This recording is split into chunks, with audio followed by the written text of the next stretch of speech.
Everything God ever revealed to mankind is recorded in the Bible. The Bible is the source and the only source of infallible information from God. It's all recorded in this one book. But in a sense, it's actually not a book. It's a library of books, lots of books, books written over a long period of time by a lot of different authors to different people for different purposes, all put together. So it's a library of books, but in another sense, it is a book. It's one book. It's one unified message. And so it's helpful when you're interpreting the Bible to understand the different parts of it and how it's put together, why it's put together in the way that it's put together. And the most basic division in the Bible is Old Testament and New Testament. The word testament means covenant. God had one covenant with his people, and then he made a new covenant. And one is before the time of Jesus, the other is after the time of Jesus. So before the cross, that's Old Testament. After the cross, New Testament. And here's a little diagram that can give you kind of an idea here. The Old Testament, written over a period of 1,000 years from the time that Moses wrote the first 5 books, and then you have various different prophets who came and wrote the rest all the way until the last one, Malachi. That's the latest prophet, 400 BC. During this roughly 1,000-year period, the Old Testament was written. Now, after 400 BC, there's 400 years between that and Jesus. So they call these the 400 silent years, where there's no prophecy. But the Old Testament covers the material from the creation all the way up to 400 BC. Then you have the silent years. Then Jesus comes along. He trains the 12 apostles, his 12 men, and he lives his life. He dies, rises from the dead, ascends into heaven, and then after that, he sends the 12 out to preach his message and to write it down. And they start writing it down around 50 AD. And they write the various books of the New Testament, the message of Jesus, from 50 to about 100 AD, a little before then. So around 50 years, this 50-year period, we get the New Testament. All right, so if we zero in just on the Old Testament has 3 sections: the Law, the Prophets, and the Writings. Now, that's in the Hebrew Old Testament. Actually, in our English Bibles, we've kind of changed the order of the books around and created sort of a 4th category that is typically known as the historical books. There's some of these prophets that most of the book is just history.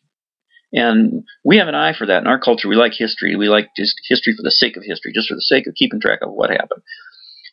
But the Bible writers, they didn't really write history just to keep track of what happened. They wrote it to instruct the people about God and how to live before God. So there's no reason to divide those history books out as if they're not part of the prophets. So I think we should stick with just these 3 categories: the Law, the Prophets, and the Writings.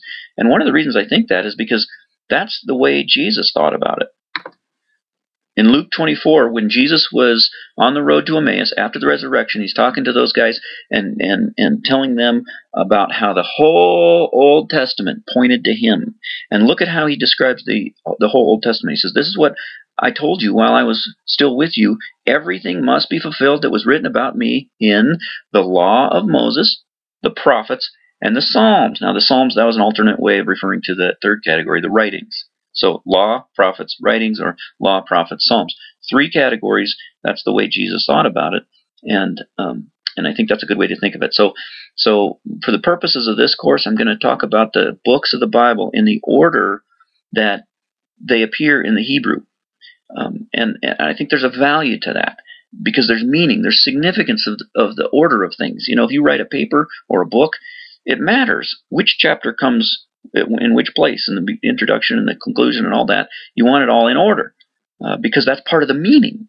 And I think it's the same with the books of the Bible. The way they were put together, there's some significance in the order. So, and I'll just give you an example. One quick example of that is the book of Ruth. You know, a lot of people have wondered, what is the purpose of the book of Ruth? In the English Bible, it's just considered one of the historical books. But in the Hebrew Bible, Ruth comes right after Proverbs, which is interesting because Proverbs ends with chapter 31, that section about the virtuous woman, right? And then that phrase, the virtuous woman, that's only applied to one woman in the entire Old Testament. Of all the amazing women all through the Old Testament, only one of them is ever called by that phrase, and it is Ruth. So it's significant that Ruth comes right after Proverbs. The Proverbs ends with this section, here's the virtuous woman, and then a book saying, let me give you an example of this virtuous woman, Ruth. So that's just an illustration of how sometimes the meaning can be affected by the order. All right, so first category, the law. Genesis, Exodus, Leviticus, Numbers, Deuteronomy. Now that doesn't change. English Bible, Hebrew Bible, that stays the same, and it's always at the beginning. That's fundamental. It's foundational to the rest of the Bible, and so that stays the same. All 5 books written by Moses, and we'll go into each one of those books in later videos in detail. It's called the law because the law was revealed to Moses, first revealed by God to Moses in this section. So Genesis is kind of the beginnings. Exodus is the story of the beginning of Israel.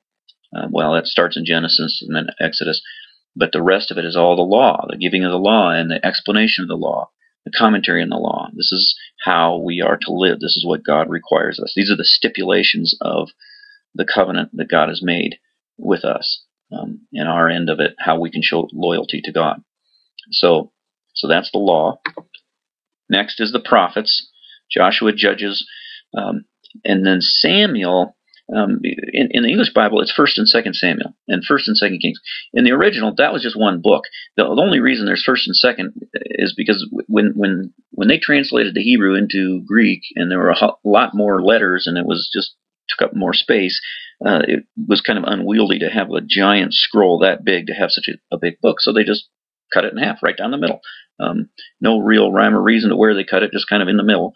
And so that's how we got 1st and 2nd Samuel and Kings and Chronicles. But in the original, those were just one single book. So you got Joshua, Judges, Samuel, Kings, Isaiah, Jeremiah, Ezekiel, and then I love this, the 12. Instead of listing out all the minor prophets, there's 12 of them. Hosea, Joel, Amos, Obadiah, Jonah, Micah, Nahum, Habakkuk, Zephaniah, Haggai, Zechariah, Malachi. All those.